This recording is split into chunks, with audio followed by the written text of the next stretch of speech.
बिस्मिल्लाहिर्रहमानिर्रहीम। अस्सलामु अलैकुम नाज़रीन। इलेक्शन कमीशन ने पाकिस्तान तहरीक इंसाफ के चेयरमैन इमरान खान की कौमी असम्बली के साथ हलकों में ज़िमनी इंतखाबात में कामयाबी का नोटिफिकेशन जारी कर दिया। इलेक्शन कमीशन की जानिब से जुमा को national assembly 22 Mardan, national assembly 24 Charsadda, national assembly 31 Peshawar, national assembly 46 करम, national assembly 108 Faisalabad, national assembly 118 Nankana और नेशनल असम्बली 239 कराची से इमरान खान की कामयाबी का नोटिफिकेशन जारी कर दिया।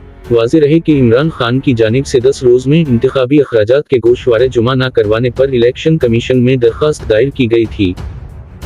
नाज़रीन, अपना ख्याल रखिएगा। खुदा हाफिज़। पाकिस्तान जिंदाबाद।